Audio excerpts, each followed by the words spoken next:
So we're here, Block TV, at the Blockchain for Global Impact Conference in Tel Aviv, at the center of Tel Aviv, all organized by very fabulous people, one of them standing here with me, so I will not butcher his name as well. I'm sitting here with Roni Cohen-Pavon. He is a lawyer and advocate for who?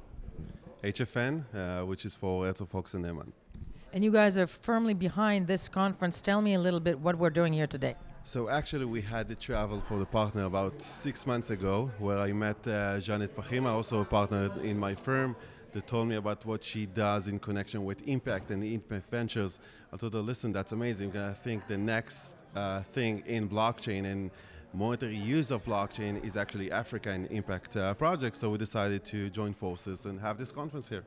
Why Africa? Why is Africa the next stage? I've spoken to some of the speakers, and indeed, you know, if you look at the year that was, where originally Libra was supposed to be specifically for places like Africa, but blockchain can do a lot of change there. Like what?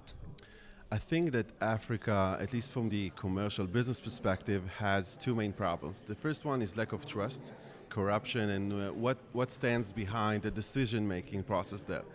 And the second one is the fact that you have a significant number of unbanked people that have no access to a bank account. More than 90%, that at least what I've been told, of people in Africa has no access to a bank. The entire monetary system there is based on either cash or commodities that is transferred between people, like has been done 2,000 years ago. And these are exactly the issues that are resolved by blockchain. Blockchain gives you an additional layer of trust. Take, for example, supply chain. If I would like to transport or import to Africa or from Africa commodities, I can know where they started, where they were produced, and how they got to me. The whole issue of blood diamonds. Now with blockchain, you can create blood golds, and you can get better results in transacting with Africa.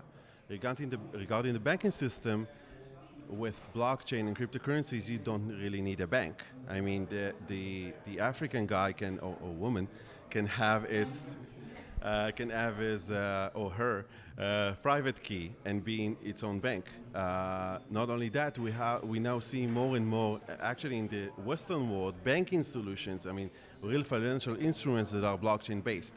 Some of the participants here, for example, take Celsius, are providing deposits and lending for the crypto space for people that have access to banks. So imagine what we can do if we can give this access to African people that are either inaccessible to these solutions, or when they get the access, people simply take like 8 to 12% commission on the services they are providing them to. So the efficiency and the fact that blockchain is so accessible, transparent, and cheap to operate gives us a significant advantage when coming to Africa. Now let me ask you this, because you talk the talk and you PR the sphere great, but we're still living in a world, this is 2019, blockchain to many people in the mainstream is synonymous with Bitcoin, with funny money, with whatnot. How hard is it to advocate that blockchain in the next decade can do so much change, not just for social impact, but for banking? How hard is it to sell that idea? So first of all, you need to understand what we're asking specifically from Africa. We're asking them to skip the evolution of the traditional banking system. I mean, we're telling them, don't use traditional banks, go to the future that is yet implemented in the Western world, which is something that very hard to request, and there's a significant part of market education in this entire process. But take, for example, Venezuela, which is the closest you can get to a failing monetary system like we're dealing with here. They now issued their petro coin. They're airdropping it. They're airdropping it to make people open their wallets, and this is based on oil. And this entire ecosystem was bought by the head of the state, given the lack of trust in local monetary system. So if it happens in Venezuela, where they have, they're closer to the Western world, to the Western standard, and they still see the benefits given the lack of trust there. So imagine, again, what we can do in undeveloped countries. Amen to that. Okay, let's think about the future, first of all, in the next 10 years. Those are undeveloped countries that could very much use it. Where do you see blockchain? I mean, right now, I always think that, once people don't know they're using it, then we've got mass adoption. But where do you see the sphere within 5 years? I think we see the evolution. I mean, 2 years ago, we had a conference here with only young entrepreneurs, two guys in a garage, or in Israel, two guys that live in one studio apartment in Shenkin or Florentine. Downtown. Downtown Tel Aviv. And now we can see real companies with an existing ecosystem. We have here a company that has more than 1 million clients in Africa, and they're collecting money on a cash basis, on a daily basis, from these, on a monthly basis, sorry, from these clients. So in between, you can see Libra and you can see JP Morgan with their settlement system using their internal token. A significant part of the telecom and roaming industry are now using an internal token for settlement. And that's exactly what you're saying. As seamless as the process is, we can see more adoption. And we can make this process seamless only based on an existing client base. And by the way, if you look at the recent publications from the EU Council, they are referring to a global currency as their main fear, and a global currency is a currency that is aimed to serve an existing client base, because they see this as the main source of adoption, the main indicator for adoption, and I see the adoption there. Once the big companies will see the trust, will see the opportunity, decide to take their client bases there, and do it seamless as possible as a back office technology. Why don't they let then Facebook do it? Sorry, what came to mind is Libra. There's an existing base and infrastructure.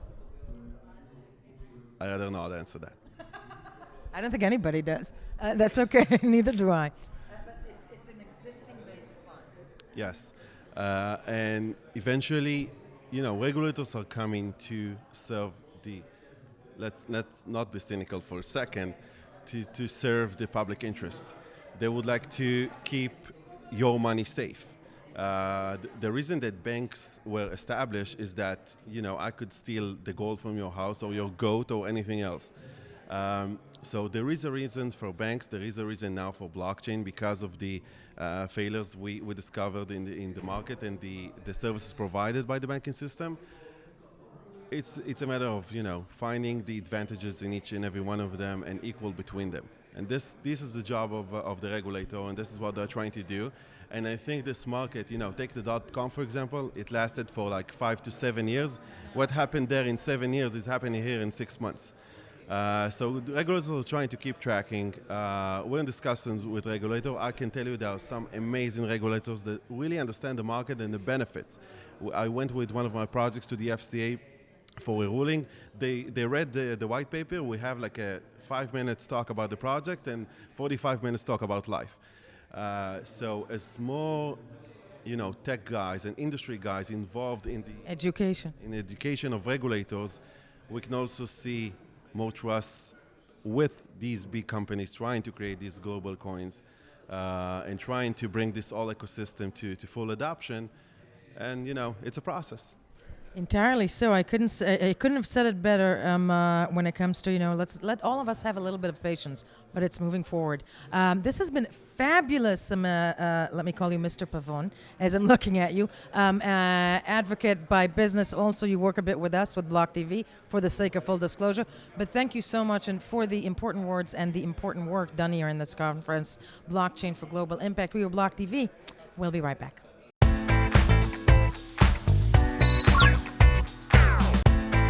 For more news and updates, follow us on Twitter.